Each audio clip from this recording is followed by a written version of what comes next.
ಬರುತ್ತೆ. How much is the character ಕಲ್ಕಿ close to you in real life sir?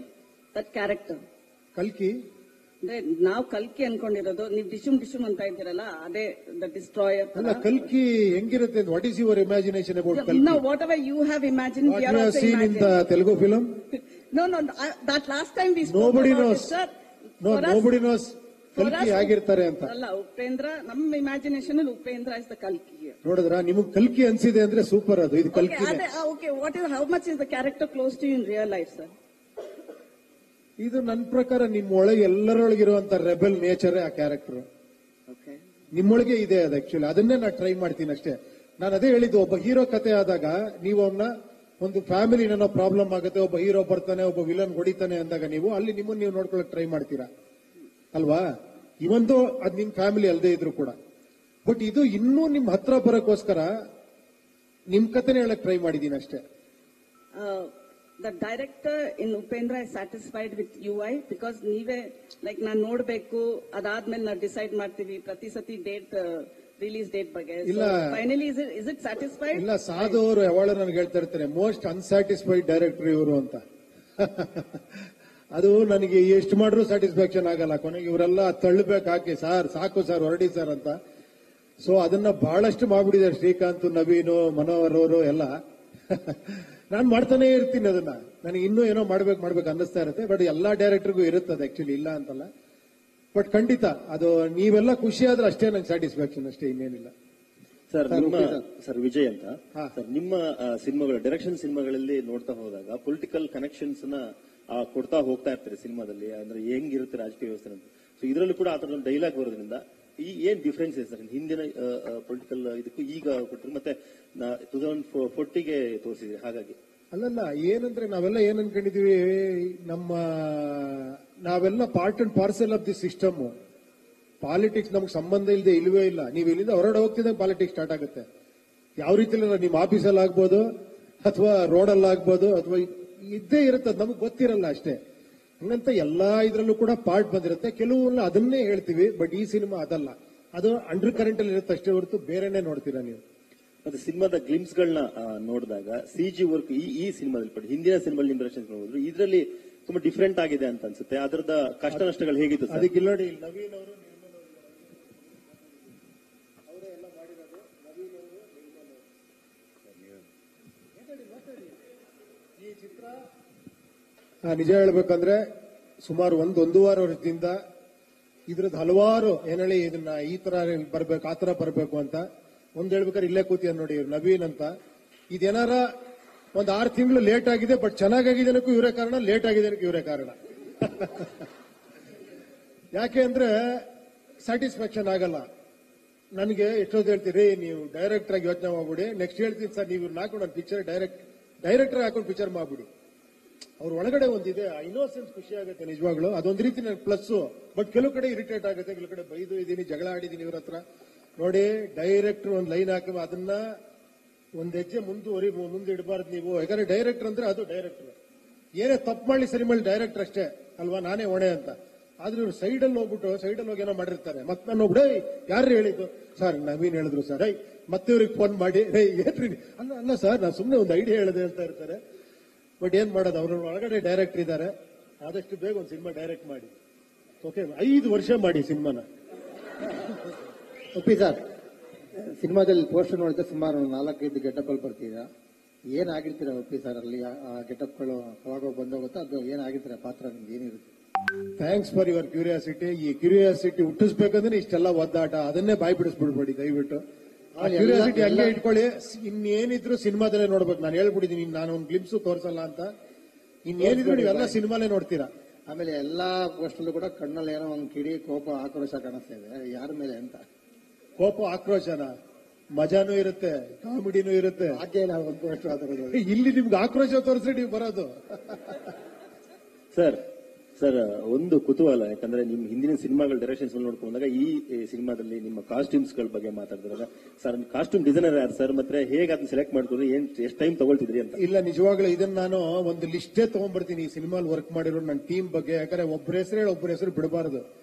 Day 1 ಒಂದು 2 years ಇಂದ ಈ ಜರ್ನಿಲ್ ಇದೆಯಲ್ಲ, ಪ್ರತಿಯೊಬ್ಬರು ಕಾಂಟ್ರಿಬ್ಯೂಷನ್ ಇದೆ. ನಿಜ ಹೇಳ್ಬೇಕಾದ್ರೆ ಇಲ್ಲೆಲ್ಲ ಕೂತಿಯಾರಲ್ಲ ನೋಡಿ, ಆ ವಿಜಯ್ ಇಂದ ಹಿಡಿದು ನಿರ್ಮಲ್ ಇಂದ ಹಿಡಿದು ನಮ್ಮ ಮಾಸ್ಟರ್ ಇಂದ ಹಿಡಿದು ನೀವು ಅವ್ರ ವರ್ಕ್ ಎಲ್ಲ ನೀವು ಅಲ್ಲಿ ಥಿಯೇಟರ್ ಅಲ್ಲಿ ನೋಡಿದಾಗ ಗೊತ್ತಾಗುತ್ತೆ ಎಂತೆಂತ ಎಕ್ಸ್ಟ್ರಾಂಡ್ರಿ ವರ್ಕ್ ಮಾಡಿದ್ದಾರೆ ಇವರೆಲ್ಲ ಅಂತ. ಎಲ್ಲ ನಮ್ಮ ಸಂತೋಷ್ ಡಿಸೈನರ್ ಇದ್ದಾರೆ ನೋಡಿ, ಕಾನಿ ಸ್ಟುಡಿಯೋಸ್ ಅವರು, ನಮ್ಮ ಆಶಿಕ್ ಅವರು DI ಅಲ್ಲಿ ಎಷ್ಟು ಸಾಧ್ಯವೋ ಅಷ್ಟು ಪ್ರಯತ್ನ ಪಡ್ತಾರೆ. ನಮ್ಮ ಚೇತನ್ ಮಾಸ್ಟರ್ ಇವರು ಎಲ್ಲ ನೀವು ಆ ಫೈಟ್ಸ್ ನೋಡಿದ ನಿಮ್ಗೆ ಅನ್ಸುತ್ತೆ. ಅಜನೀಶ್ ಅವ್ರ ಬಗ್ಗೆ ನಾನು ಹೇಳೋದೇ ಬೇಡ, ಇಂಡಿಯಾ ಫಿಗರ್ ಆಗೋಗ್ಬಿಟ್ಟು ಇವರಿಬ್ರು ಇಂಡಿಯಾ ಫಿಗರ್ ಇವಾಗ, ಇವರು ಇಂಡಿಯಾ ಫಿಗರ್ ಇವಾಗ, ಎಲ್ಲಾ ಲ್ಯಾಂಗ್ವೇಜ್ ಅಲ್ಲಿ ಇದ್ದಾರೆ ಇವರು. ಸೊ ಅದ್ಭುತವಾದ ಮ್ಯೂಸಿಕ್ ಮಾಡ್ತಾರೆ. ನನಗೆ ಬಹಳ ಖುಷಿ ಅನ್ಸಿದೆ ಅಂದ್ರೆ ಅಜನೀಶ್ ಸರ್ ಬಗ್ಗೆ ಇಷ್ಟು ಬ್ಯುಸಿ ಇದ್ರು ಕೂಡ ಫೋನ್ ಎತ್ತಾರೆ, ಮಾತಾಡ್ತಾರೆ, ಟೈಮ್ ಮಾಡ್ಕೊಂತಾರೆ, ಕೆಲಸನೂ ಮಾಡ್ತಾರೆ. ಅದು ಆಶ್ಚರ್ಯ. 10 ಸಿನಿಮಾ ಮಾಡ್ತಿರ್ಲಿ ಬೇರೆ ಬೇರೆ ಲ್ಯಾಂಗ್ವೇಜ್ ಅಲ್ಲಿ. ಸರ್ ನಾಳೆ ಬೇಕು ಸರ್ ನನಗೆ ಅಂದ್ರೆ ಅದು ಎಷ್ಟು ಗಂಟೆ ಕೂತ್ಕೊಂತಾರೋ ಗೊತ್ತಿಲ್ಲ, 15% increment बढ़िया तो ಆ ಒಂದು ಕಂಟೆಂಟ್ ಕೊಡ್ತಾರೆ. ಅದ್ಭುತವಾದ ಮ್ಯೂಸಿಕ್ ಮಾಡಿದ್ದಾರೆ. ತುಂಬಾ ಥ್ಯಾಂಕ್ಸ್ ನಿಮ್ಮೆಲ್ಲರ ಕಾಂಟ್ರಿಬ್ಯೂಷನ್ಗೆ ಹ್ಯಾಟ್ಸ್ ಆಫ್. ನಿಜವಾಗ್ಲು ಇದು ನಾನು ಸ್ಟೇಜ್ ಅಲ್ಲಿ ಕೂತಿದ್ದೀನಿ ಅಂತ ಹೇಳ್ತಿಲ್ಲ, ನಿಜವಾಗ್ಲು I am also part of this team ಅಷ್ಟೇ. ಇವರೆಲ್ಲ ಇದ್ರೆ ಸಿನಿಮಾ ಅಷ್ಟೇ. ಅದೇ ತರ ತುಂಬಾ ಜನ ಈ ಸಿನಿಮಾಲ್ ವರ್ಕ್ ಮಾಡಿದ್ದಾರೆ. ಕಾಸ್ಟ್ಯೂಮ್ಸ್ ಇಂದ ಹಿಡಿದು ಅಸಿಸ್ಟೆಂಟ್ ಡೈರೆಕ್ಟರ್ಗಳು ಒಂದು ಲಿಸ್ಟೇ ಇದೆ ನೋಡಿ, ಎಲ್ಲ ನಿತ್ಯರಲ್ಲಿ. ನಾನೆಲ್ಲರೂ ಒಬ್ಬರ ಹೆಸರು ಬಿಡಕ್ ರೆಡಿ ಇಲ್ಲ. ನಾನು ಫೈನಲ್ ಏನದು ಅದೇನ್ರಿ ಪ್ರೀ ರಿಲೀಸ್ ಏನೋ ಒಂದು ಇವೆಂಟ್ ಅಲ್ಲಿ ಫುಲ್ ಒಂದು ಲಿಸ್ಟ್ ತಗೊಂಡ್ಬರ್ತೀನಿ. ಅದು ಇಲ್ಲಿಂದ ಅಲ್ಲಿವರೆಗೆ ಇರುತ್ತೆ, ಓದ್ಬಿಡ್ತೀನಿ, ಬೇಜಾರು ಮಾಡ್ಕೊಂಬೇಡಿ. ಸರ್ ಸರ್ ಸರ್ ಸರ್ ಇಲ್ಲ ಇಲ್ಲ ಇಲ್ಲ ಇಲ್ಲ ಎರಡು ಬೇರೆ ಬೇರೆ ಬೇರೆ ಸಿನಿಮಾನೇ, ಅದರದೇ ಆದಂತ ಒಂದು ಇದಿದೆ ಎರಡು ಸಿನಿಮಾಗೂ. So no confusion. ಸರ್ ಒಪ್ಪಿ ಸರ್. ಎಸ್ ಸರ್, ಇಷ್ಟು ಸಿನಿಮಾದಲ್ಲಿ ತಲೆಗೆ ಹುಳ ಬಿಡ್ತಾ ಇದ್ರ ನೀವು, ಈ ಸಿನಿಮಾದಲ್ಲಿ ತಲೆಯಿಂದ ಹುಳ ತೆಗಿತಾ ಇದ್ದೀರಾ. ಸೊ ಎಷ್ಟು ಸಾರಿ ನೋಡಿದ್ರೆ ನಮಗೆ ಆ ತಲೆಯಿಂದ ಹುಳ ಹೊರಗೆ ಬರುತ್ತೆ ಸರ್? ಅದು ನಿಮ್ ಕೆಪಾಸಿಟಿ ಎಷ್ಟು ಹುಳ ಇದೆ ಅನ್ನೋದ್ರ ಮೇಲೆ ಡಿಪೆಂಡ್ ಆಗುತ್ತೆ. ನಿಮ್ಮಲ್ಲಿ 10 ಹುಳ ಇದ್ರೆ 10 ಸತಿ ನೋಡ್ಬೇಕು. ಅಲ್ಲ, ನೀವೇ ಹೇಳ್ತಿದ್ರಲ್ಲ ಸರ್, ಈಗ 10 ಚಂದಲ್ಲಿ ಒಬ್ರಿಗೆ ಅರ್ಥ ಆಗುತ್ತೆ ಅಂತ ಹೇಳಿ. ಅದೇ ಹುಳ ಮೇಲೆ ತಲೆ ಒಳಗೆ ಎಷ್ಟು ಹುಳ ಇದೆ ನಿಮ್ಗೆ ಆ ಹುಳ ಎಲ್ಲ ತೆಕ್ಕೊಂಡ್ಬಿಟ್ರೆ ಬ್ಯೂಟಿಫುಲ್ ಆಗಿರುತ್ತೆ ಪ್ರಪಂಚ, ತುಂಬಾ ಚೆನ್ನಾಗಿರುತ್ತೆ ಆಕ್ಚುಲಿ. ಸರ್ ಆ ಒಂದು ಪ್ರಯತ್ನ ಅಷ್ಟೇ. ಸರ್ ನಮಸ್ತೆ, ನನ್ನ ಹೆಸರು ನಿಸರ್ಗ ಅಂತ. ಈ ಕಡೆ ಇಲ್ಲಿ ನಾನು ರೆಬಲ್ ಟಿವಿಯಿಂದ ಬಂದಿರೋದು. ಸರ್, ಲಾಸ್ಟ್ ಟೈಮ್ ಒಂದು ಇಂಟರ್ವ್ಯೂಗೆ ಹೋದಾಗ ಒಬ್ರು ಪ್ಯಾನ್ ಇಂಡಿಯಾ ಮೂವಿ ಅಂತ ಹೇಳಿದ್ರೆ ಪ್ಯಾನ್ ಕಾರ್ಡ್ ಇರೋರು ಪ್ಯಾನ್ ಇಂಡಿಯಾ ಮೂವಿ ಮಾಡ್ತಾರೆ ಅಂತ ಒಂದು ಸ್ಟೇಟ್ಮೆಂಟ್ ಕೊಟ್ಟಿದ್ರು ಜಯಂತ್ ಕಾಯ್ಕಿಣಿ ಸರ್ ಅವರು. ಹಾಗಾದ್ರೆ ನಿಮ್ಮ ಹತ್ರ ಪಾನ್ ಕಾರ್ಡ್ ಇದೆಯಾ? ಅದಕ್ಕೇನಾದ್ರೂ ನೀವು ಈ ಸಿನಿಮಾ ಮಾಡ್ತಾ ಇದ್ದೀರಾ? ಪಾನ್ ಕಾರ್ಡ್ ಅಥವಾ ಮನಿ ಕಾರ್ಡ್ ಯಾವ ಒಂದು ಇಂಟೆನ್ಷನ್ ಇಂದ ಈ ಮೂವಿ ಬರ್ತಾ ಇದೆ? ಯಾಕಂತ ಹೇಳಿದ್ರೆ ಕನ್ನಡ ಜನತೆ ಕನ್ನಡ ಮೂವಿನ ಸ್ವಲ್ಪ ಎಕ್ಸ್ಪೆಕ್ಟ್ ಮಾಡ್ತಾ ಇದಾರೆ ಅಂತ ಅನ್ಕೋತೀನಿ. ಸೊ ಇದು ಹೆಂಗೆ ನಿಮ್ದು ಪಾನ್ ಕಾರ್ಡ್ ಪ್ರತಿಭೆನ ಪ್ರಭಾವನ ಏನು ಈ ಚಿತ್ರ? ನಿಜವಾಗ್ಲೂ ಇಲ್ಲಿ 2 ಕಾರ್ಡ್ ಇದೆ ನೋಡಿ. ನಾನ್ ಕನ್ನಡ ಅಂತಾನೆ ಮಾಡಿ ಸ್ಟಾರ್ಟ್. ಸರ್ ನಿಮ್ ಪಿಕ್ಚರ್ಗಳು ಬರೀ ಕನ್ನಡ ಅಲ್ಲ ಸರ್, ಅದು ಬೇರೆ ಲ್ಯಾಂಗ್ವೇಜ್ಗೂ ಹೋಗ್ಬೇಕದು, ಹಿಂದಿಗೆ ಹೋಗ್ಬೇಕು ಅಂತ. ಇದೇ ನವೀನ್, ಇದೇ ಶ್ರೀಕಾಂತ್, ಇವರೇ ನಮ್ಮನ್ನ ಪುಷ್ ಮಾಡಿ ಪ್ಯಾನ್ ಇಂಡಿಯಾ ಮಾಡಿದ್ದೆ ಇವರು. ಇದು ಎಲ್ಲಾ ಲ್ಯಾಂಗ್ವೇಜ್ಗೆ ಹೋಗ್ಬೇಕು. ಈ ಕಾರ್ಡ್ಗಳಷ್ಟೇ, ಟ್ರಂಪ್ ಕಾರ್ಡ್ಗಳು 2. ಸರ್ ಉಪೇಂದ್ರ ಸರ್, ಸರ್ ಇಲ್ಲಿ ಇಲ್ಲಿ ಇಲ್ಲಿ ಇಲ್ಲಿ ಸರ್, ಕೂಲಿ ಶೂಟಿಂಗ್ ಮುಗಿಸ್ಕೊಂಡ್ ಬಂದಿದ್ದೀರಾ. ರಜನಿಕಾಂತ್ ಅವ್ರಿಗೆ ಏನಾದ್ರು ವಾರ್ನರ್ ತೋರಿಸಿದ್ರಾ? ಅವ್ರೇನಾದ್ರು ರಿಯಾಕ್ಷನ್ ಕೊಟ್ರಾ? ಹೇಗೆ? ಇಲ್ಲಮ್ಮ, ಇನ್ನೂ ಮೀಟ್ ಮಾಡಿಲ್ಲ. ಲಾಸ್ಟ್ ಟೈಮ್ ಆದಾಗ ಇನ್ನೂ ಬಿಟ್ಟಿರ್ಲಿಲ್ಲ. ಇದು ಇನ್ನೊಂದು ಶೆಡ್ಯೂಲ್ ಇದೆ, ಟ್ರೈ ಮಾಡ್ತೀನಿ ತೋರ್ಸೋದಕ್ಕೆ ಅವ್ರಿಗೆ. ಸರ್ ಇಲ್ಲಿ ಸುಜಯ್ ಅಂತ ಸರ್, ಈಗ ಆಲ್ಮೋಸ್ಟ್ 9 ಇಯರ್ಸ್ ಆದ್ಮೇಲೆ ಡೈರೆಕ್ಟ್ ಮಾಡ್ತಾ ಇದ್ದೀರಾ. ಸೊ ಆಸ್ ಅ ಡೈರೆಕ್ಟರ್ ಆಗಿ ನಿಮ್ಮಲ್ಲಿ ಯಾವ ರೀತಿ ಬದಲಾವಣೆಗಳಾಗಿದೆ ಸರ್ ಈ ಸಿನಿಮಾ ಡೈರೆಕ್ಟ್ ಮಾಡುವಾಗ? ಅದು ಗೊತ್ತಿಲ್ಲ ಇವರೇ, ನೀವ್ ಹೇಳ್ಬೇಕಾದ. ಯಾಕಂದ್ರೆ ನನಗೆ ಇನ್ನೂ ಅದೇ ಡೈರೆಕ್ಟರ್ ಅನ್ಕೊಂತೀನಿ ನಾನು. ಬಟ್ ಸ್ವಲ್ಪ ಏನೋ ಇವ್ರು ಹೇಳ್ತಾ ಇರ್ತಾರೆ ಸ್ವಲ್ಪ, ಸರ್ ಇನ್ನೂ ಸ್ವಲ್ಪ ರ್ಯಾಶ್ ಆಗ್ಬೇಕು ನೀವು ಅಂತ. ನಾನು ಆಲ್ರೆಡಿ ಈ ರ್ಯಾಶ್ಗೆ ಇವರು ಅರವಿಂದ್ ಅವ್ರು ಬಂದಾಗ ಒಂದು ಕ್ವಶನ್ ಕೇಳಿದ್ರು ಇವ್ರನ್ನ, ಮನೋಹರ್ ಅವ್ರನ್ನ, ಈತನ ಇಂಟೆನ್ಸಿಟಿ మీరెలా ತಟ್ಕೊಂಟಾರು అని. ಅವ್ರ ఏంటి ಅಂದ್ರೆ ಅವ್ರಿಗೆ ಗೊತ್ತಾಗಿಲ್ಲ ಇನ್ನು. ಇವ್ರಿಗೆ ಸ್ವಲ್ಪ ಗೊತ್ತಾಗಿದೆ, ಶ್ರೀಕಾಂತ್ ಗೊತ್ತಾಗಿದೆ. ಅದೇನು ಮಾಡಕ್ಕಾಗಲ್ಲ. ಒಬ್ಬ ಡೈರೆಕ್ಟರ್ ಅಂದ್ರೆ ಈಗ ಹೆಂಗಿದೆ ಅಂದ್ರೆ ಎವ್ರಿಥಿಂಗ್ ಈಸ್ ಹೋರಾಟನೇ. ಒಂದು ಸಿನಿಮಾ ಮಾಡೋದಿದೆಯಲ್ಲ, ಅದು ಡೈರೆಕ್ಷನ್ ಮಾಡೋದು ಅನ್ನೋದಿದೆಯಲ್ಲ, ಅದು ಪ್ರತಿ ಕ್ಷಣ ಹೋರಾಟ. 24 hours ನೀವು ಅದರೊಳಗೆ ಇರಬೇಕು. ಕೆಲವು ಸತಿ ಇವರೆಲ್ಲ ಅನ್ಕೊಂಡಿರ್ಬೋದು ಇವ್ಗೆ ಏನು ಕೆಲಸ ಇಲ್ಲ, ಅದಕ್ಕೆ 2 ವರ್ಷದಿಂದ ಇಲ್ಲೇ ಇದ್ದಾನೆ ಅಂತ.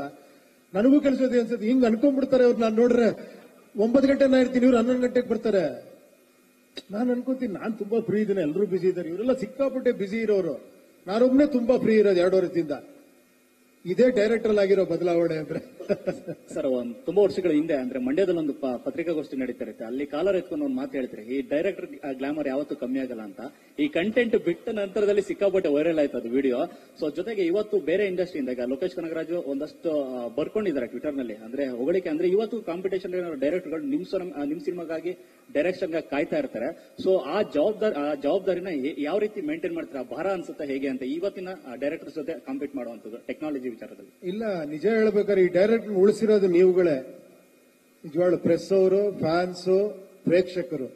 ಇವತ್ತಿಗೂ ಒಂದು ಡೈರೆಕ್ಷನ್ ಮಾಡ್ತೀನಿ ಅಂದ್ರೆ ಆ ಕೊಡೋ ಒಂದು ಉತ್ಸಾಹ ಇದೆಯಲ್ಲ, ನನ್ನ ತಲೆ ಎಲ್ಲ ಗಿರ್ರ್ ಅಂತ ಇರೋ ಬರೋ ಲೈಟ್ಸ್ ಎಲ್ಲ ಓಪನ್ ಆಗ್ಬಿಡುತ್ತೆ ನನಗೆ. ಸೊ ಅದೇ ಕಾರಣ ಅಷ್ಟೇ, ಏನಾರ ಮಾಡಬೇಕು ಅಂತ. ಬಟ್ ಸಿನಿಮಾ ಸಿಕ್ಕಾಪಟ್ಟೆ ಸರ್ಪ್ರೈಸ್ ಇರುತ್ತೆ, ಜ್ಞಾಪಕ ಇಟ್ಕೊಳ್ಳಿ. ಅಲ್ಲಿ ಸ್ವಲ್ಪ ತಲೆ ಕೆಡಿಸ್ಕೊಬೇಕಾಗತ್ತೆ ನೀವು. ಸರ್ ನನಗೆ ಆ ನಂಬಿಕೆ ಇದೆ, ಯಾಕಂದ್ರೆ ನನಗೆ ಆ ನಂಬಿಕೆ ಇಟ್ಟೆ ಸಿನಿಮಾ ಮಾಡಿರೋದು. ನಾನು ಯಾವತ್ತು ತುಂಬಾ ಜನ ನನ್ನ ಜೊತೆಲಿರೋರು ಹೇಳ್ತಾ ಇರ್ತಾರೆ, ಅರ್ಥ ಆಗುತ್ತಾ ಇದು ಅಂತ. ನಾನು ಹೇಳ್ತೀನಿ, ನಾವು ಯಾವತ್ತೂ ಕೂಡ ಪ್ರೇಕ್ಷಕರು ಇಲ್ಲಿದ್ರೆ ನಾವು ಇಲ್ಲೇ ಇರ್ತೀವಿ, ಅವ್ರಿಗಿನ್ನ ಮೇಲೆ ಹೋಗಕ್ ಸಾಧ್ಯನೇ ಇಲ್ಲ. ಅದು ನಾನು ಕಂಡ್ಕೊಂಡಿರೋ ಸತ್ಯ. 100% ಹೇಳ್ತೀನಿ. ನಾವು 10 ಅಂದ್ರೆ ಅವ್ರು 15 ಮೆಟ್ಲು ಮೇಲೆ ಇರ್ತಾರೆ. ಯಾಕಂದ್ರೆ ಇನ್ನೋಸೆಂಟ್ ಆಗಿ ನೋಡ್ತಾರೆ ಅವರು. ಅವ್ರು ಯಾವ ಬಯಾಸ್ಡ್ ಇಟ್ಕೊಂಡು ಏನೋ ಕ್ಯಾಲ್ಕುಲೇಷನ್ ಇಟ್ಕೊಂಡು ನೋಡೋದಿಲ್ಲ. ಒಂದೇ ಒಂದು ಸಿಂಪಲ್ ಎಕ್ಸಾಂಪಲ್ ಹೇಳ್ತೀನಿ. ಸಿನಿಮಾ ನಾವು ಮಾಡಿದಾಗ ನೀವು ಮರ್ತೋಗಿರ್ಬೋದು, ನೀವು ಇಡೀ ಗಾಂಧಿನಗರ ನೋಡಿದವರೆಲ್ಲ ಇದು ಏನಯ್ಯ ಪಿಕ್ಚರ್, ಡಬ್ಬಾ ಪಿಕ್ಚರ್ ಅಂತ. ನನಗೆ ಒಂದೇ ಒಂದು ಪಾಸಿಟಿವ್ ರಿವ್ಯೂ ಬಂದಿರಲಿಲ್ಲ ಆ ಪಿಕ್ಚರ್. ನೀವು ನಂಬಲ್ಲ, ನರ್ತಕಿ ಥಿಯೇಟರ್ ಅಲ್ಲಿ ಆ ಥಿಯೇಟರ್ ಇರೋ ಆ ಗೇಟ್ ಕೀಪರ್ ಕೂಡ, ಸರ್ ಈ ಪಿಕ್ಚರ್ ಯಾಕೆ ಸರ್ ಈ ಥಿಯೇಟರ್ ಬೇಕು ಅಂತಿದ್ದೀರಾ, 2 ದಿನ ಓಡಲ್ಲ ಸರ್ ಈ ಪಿಕ್ಚರ್ ಅಂತ. ಕೊನೆ ನಮ್ಗೆ ಒಂಥರ ಶಾಕ್ ಹೋಯ್ತು, ನಿಜಾನ ಇದು ಅಂತ. ನಮ್ಮ ಒಬ್ಬ ಪ್ರೊಡ್ಯೂಸರ್ ಮಾತ್ರ ಇದ್ರು, ಜಗನ್ನಾಥ್ ಅಂತ. ಅವರು, ಸರ್ ಏನ್ ಸರ್ ಎಲ್ಲರೂ ಹಿಂಗ್ ಬೈತಾರೆ ಈ ಪಿಕ್ಚರ್ನ, ನಾನೊಂದು 200 ಸತಿ ನೋಡಿದ್ದೀನಿ, ನಂಗೆ ಬೇಜಾರೇ ಹಾಕಿಲ್ಲಲ್ಲ ಸರ್ ಈ ಪಿಕ್ಚರ್, ಯಾಕೆ ಸರ್ ಎಲ್ಲರೂ ಹಿಂಗ್ ಬೈತಾರೆ ಅಂತ.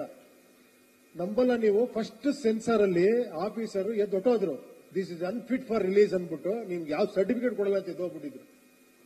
ನಂಬ್ತೀರಾ? ಹೇಳಕ್ಕಾಗಲ್ಲ ನೋಡಿ. ಯಾರು ಇಷ್ಟಪಡಿದ್ರು, ಆ ಫೈನಾನ್ಷಿಯರೇ ಇಷ್ಟಪಟ್ಟಿಲ್ಲ ಪಿಕ್ಚರ್ನ. ದುಡ್ಡು ಕೊಟ್ಟವ್ರು ಯಾರೇ ದುಡ್ಡು ಕೊಟ್ಬಿಡಪ್ಪ ಪಾಪ ನೀವು ಪಿಕ್ಚರ್ ರಿಲೀಸ್ ಮಾಡ್ಕೋ. ಬಟ್ ಅದು ಮಿರಾಕಲ್ ಆಗೋಯ್ತು. ಅದು ಹೇಳಕ್ಕಾಗಲ್ಲ ನೋಡಿ. ಅದೇ ಹೇಳಿದ್ದು, ಅದು ಆಡಿಯನ್ಸ್ ಅಂತ. ಎಷ್ಟು ಕಾಂಪ್ಲಿಕೇಟೆಡ್ ಆಗಿದ್ರು, ಎಷ್ಟು ಚೆನ್ನಾಗಿ ರಿಸೀವ್ ಮಾಡ್ರು ಅಂದ್ರೆ ಆಮೇಲೆ ಎಲ್ಲರೂ ಚೆನ್ನಾಗಿದೆ ಅಂತಾರೆ, ಅದು ಬೇರೆ. ಬಟ್ ಆ ಕಾಂಪ್ಲಿಕೇಟೆಡ್ ಅರ್ಥ ಮಾಡ್ಕೊಂಡ್ರಲ್ಲ 25 ವರ್ಷದ ಹಿಂದೆ, ಎಷ್ಟು ಗ್ರೇಟ್ಸ್ ಇರ್ಬೋದು ಅಲ್ವಾ? ನೀವುಗಳು ನಾನು ಹೇಳ್ತಿರೋದು ನಿಮ್ಗೆ, ಎಲ್ಲ ನೋಡ್ತಿರೋರ್ಗೆ. ಸೊ ಆ ನಂಬಿಕೆ ಇವತ್ತಿಗೂ ನನಗಿದೆ. ಎಷ್ಟು ನಾನು ಏನೇ ಮಾಡಿದ್ರು ಕೂಡ, ಬಟ್ ನಾನೇನಂದ್ರೆ ಕಾಂಪ್ಲಿಕೇಟ್ ಮಾಡಕ್ಕೋಸ್ಕರ ಮಾಡಲ್ಲ. ಅದ್ರೊಳಗೆ ಏನೋ ಹೇಳ್ಬೇಕು ಅಂತ ಆಸೆ ಪಟ್ಟು ಮಾಡ್ತೀನಿ, ಅದು ಖಂಡಿತ ಅರ್ಥ ಆಗತ್ತೆ ಎಲ್ರಿಗೂ. ಆ ಒಂದು ನಂಬಿಕೆ ಇದೆ ಅಷ್ಟೇ ನನಗೆ. ಸರ್ ಇಲ್ಲಿ ಚಿತ್ತಾರದಿಂದ ನವೀನ್ ಮಾತಾಡ್ತಾ ಇದ್ದೀನಿ. ನೀವು ಹೇಳಿದ್ರಿ ಸಿನಿಮಾ ಹುಳ ಬಿಡಲ್ಲ, ಹುಳ ತೆಗೀತೆ ಅಂತ. ಬಟ್ ವಾರ್ನರ್ ಮೂಲಕ ಒಂದು ಡೈನೋಸರೇ ಬಿಟ್ಬಿಟ್ರಿ. ಯಾಕೆ? ಡೈನೋಸರ್? ಹೌದು, ಡೈನೋಸರ್ ಬಿಟ್ನಾ? ಹೌದು, ಹುಳದ ಆ ಕಡೆ ಅದಕ್ಕಿಂತ ದೊಡ್ಡದು. ವಾರ್ನರ್ ಡೈನೋಸರ್ ತರ ಇದೆಯಾ? ಹೌದು. ಯಾಕೆ? ಅಲ್ಲ, ಹುಳ ಬಿಡಲ್ಲ, ಹುಳ ತೆಗೀತೆ ಅಂದ್ರಲ್ಲ, ಇದ್ರ ಮೂಲಕ ಮತ್ತೆ ದೊಡ್ಡ ಹುಳ ಬಿಟ್ರಲ್ಲ ನೀವು ಅಂತ. ವಾರ್ನರ್ ಮೂಲಕ ಅಂದ್ರೆ ನಂಗೆ ಅರ್ಥ ಆಗ್ತಿಲ್ಲ. ಇದೇನ ಹುಳ ಅನ್ನಿಸ್ತಾ ಇದೆಯಾ? ಇನ್ನೂ ಅರ್ಥ ಆಗಿಲ್ವಾ ಯಾರಿಗೂ? ಭಯ ಆಗ್ತಾ ಇದೆಯಾ? ಆತಂಕ? ಅಲ್ಲ ರೀ, ನಾನು ಸಿನಿಮಾ ಮಾಡಿರೋದು ಏನು, ನೀವೆಲ್ಲ ಏನ್ ಅನ್ಕೊಂಡಿದ್ದೀರಾ? ಆಮೇಲೆ ಸರ್, ಈ ಸಿನಿಮಾದಲ್ಲಿ ಗಂಡು ಹೆಣ್ಣು ಎರಡೂ ಆಗಿರ್ತೀರಾ ನೀವು? ಗಂಡು ಹೆಣ್ಣು ಎರಡೂ ಆಗಿರ್ತೀರಾ ಅಂತ. ಗಂಡು ಹೆಣ್ಣು ಯಾಕಂದ್ರೆ ನೈಲ್ ಪಾಲಿಶ್ ಎಲ್ಲ ಹಾಕಿದಿರಲ್ಲ, ಅದಕ್ಕೆ ಕೇಳಿದ್ರು. ಯಾಕೆ ಹೀರೋಯಿನ್ ಬಂದಿಲ್ಲ ಅಂತ ಕೇಳ್ತಾ ಇದ್ದೀರಾ? ಹಂಗಲ್ಲ, ಅವ್ರು ಕರೆದಿಲ್ಲ, ನಾನೇನ್ ಮಾಡ್ಲಿ? ನೋಡಿ, ಇನ್ನೊಬ್ರು ಬಂದಿದ್ದಾರೆ, ನಿಧಿ ಅವ್ರು ಬಂದಿದ್ದಾರೆ, ಬನ್ನಿ ಮೇಲ್ಗಡೆ. ನನ್ನೇ ಹೀರೋಯಿನ್ ಅನ್ಕೊಂಡ್ಬಿಡ್ತಾರೆ ಆಮೇಲೆ ಇವರು. Thank you sir. ಆಡಮ್ ಈವಿಂದ ಕಲ್ಕಿವರೆಗೂ ಇರುತ್ತಾ? ಕಲ್ಕಿಗೆ ಎಂಡ್ ಆಗುತ್ತಾ? ಆಲ್ಮೋಸ್ಟ್ ನಿಮ್ಮ ಸಿನಿಮಾಗಳು ರಾಜಕೀಯ ವಿಡಂಬನೆ ಮೂಲಕ ಎಂಡ್ ಆಗುತ್ತೆ, ಇಲ್ಲಿ ಕಲ್ಕಿ ಮೂಲಕ ಎಂಡ್ ಆಗುತ್ತಾ? ಆಡಮ್ ಈವಿಂದ ಶುರುವಾದದ್ದು. ನಿಮ್ ನಂಬರ್ ಕೊಡಿ, ಫುಲ್ ಫೋನ್ ಮಾಡಿ ಸೀನ್ ನಂಬರ್ 1 ಇಂದ ಎಂಡ್ ವರೆಗೂ ಹೇಳ್ಬಿಡ್ತೀನಿ. ಅಲ್ಲ ಸರ್, ನಿಮ್ಮ ಸಿನಿಮಾಗಳಲ್ಲಿ ರಾಜಕೀಯ ವಿಡಂಬನೆ ಹೈಲೈಟ್ ಆಗೋದು ಎಂಡ್ ಅಲ್ಲಿ. ಫಿಲಂ ಸೀನ್ ಟು ಸೀನ್ ಹೇಳ್ತೀನಿ, ಓಕೆನಾ? ಶೂರ್. Okay sir. ಇಬ್ಬರು ಫೈಟ್ ಮಾಸ್ಟರ್ ಇಟ್ಕೊಂಡಿದ್ದೀರಾ, ಇಬ್ಬರು ಒಳ್ಳೆ ಟ್ರೆಂಡ್ ಅಲ್ಲಿ ಇದ್ದಾರೆ. ನಿನ್ನೆ ತಾನೇ ಸುದೀಪ್ ಸರ್ ಕೂಡ ನೆನ್ಸ್ಕೊಂಡವ್ರನ್ನ, ಇವ್ರನ್ನ ಹೇಳ್ಬಿಟ್ಟು ಇವ್ರು ನೋಡಿದ ತಕ್ಷಣ ಇವ್ರೇನು ಇಷ್ಟೊಂದು ಸಾಫ್ಟ್ ಆಗಿ ಇಷ್ಟು ಚೆನ್ನಾಗಿದ್ದಾರೆ ಇವರು ಫೈಟ್ ಮಾಸ್ಟರ್ ಅಂತ. ನಮ್ಮ ಇವ್ರ ತರ ಇರಬೇಕು ಅಂತ ನೆನ್ಸ್ಕೊಂಡ್ರು. ಇಬ್ರು ಪಕ್ಕ ಕೂರ್ಸ್ಕೊಂಡಿದ್ರು, ಆ ಕಡೆ ಈ ಕಡೆ ಇಬ್ಬರ ಜೊತೆ ಕೆಲಸ ಮಾಡಿದ್ ಹೇಗಿತ್ತು ಅಂತ. ನೀವು ಅವ್ರನ್ನ ಕೇಳಬೇಕು, ನೀವು ಬರೀ ನನ್ನೇ ಕೇಳ್ತಾ ಇದ್ದೀರಾ, ಇಲ್ಲೆಲ್ಲಾನು ಕೂರ್ಸಿದ್ದೀರಾ. ಹೇಳ್ಬಿಡಿ ಅವ್ರಿಗೆ. ಮಾಸ್ಟರ್, ಎಲ್ರಿಗೂ ನಮಸ್ಕಾರ. ಇಲ್ಲಿ ಗಂಟ ನಾನು ಆಲ್ರೆಡಿ ಬಂದು ಇಂಡಸ್ಟ್ರಿ ಒಂದು 25 ವರ್ಷ ಆಯ್ತು, 25 ವರ್ಷದ ಮೇಲೆ ನಡೀತಾ ಇದೆ, 27 ವರ್ಷ. ಇಲ್ಲಿ ಗಂಟ ನಾನು ಏನಾದ್ರು ಅಪ್ಡೇಟ್ ಆಗ್ತಾ ಇದೀನಿ ಅಂದ್ರೆ ಸರ್ ನೋಡ್ಕೊಂಡೆ ನಾನು ಅಪ್ಡೇಟ್ ಆಗ್ತಾ ಇರೋದು. ಯಾಕಂದ್ರೆ ಆಗಿನ ಟೈಮಲ್ಲೇ ಸಿನಿಮಾ ಮಾಡ್ಬೇಕಾದ್ರೆ ಒಂದು 4 days ಇರ್ಬೋದು ಸರ್, ಅದು ಸ್ಟೇಜ್ ನಾವು ಮಾಡಿದ್ದು 4 to 5 days. ಅವಾಗಲೇ ಸಿನಿಮಾದಲ್ಲಿ ನಾನು ಅಸಿಸ್ಟೆಂಟ್ ಆಗಿ ಕೆಲಸ ಮಾಡ್ತಾ ಇದ್ದೆ. ಒಂದು ಬ್ಯೂಟಿಫುಲ್ ಚೇಸ್ ಮಾಡಿದ್ವಿ, ಒಂದು ಮಾರುತಿ ವ್ಯಾನ್ ಅಲ್ಲಿ ಸ್ಟ್ರೆಚರ್ ಅಲ್ಲಿ ಉಪ್ಪಿ ಸರ್ನ ಮಲಗಿಸ್ಬಿಟ್ಟು ಎಳ್ಕೊಂಡು ಹೋಗುವಂತದ್ದು. ಅದ್ರಲ್ಲಿ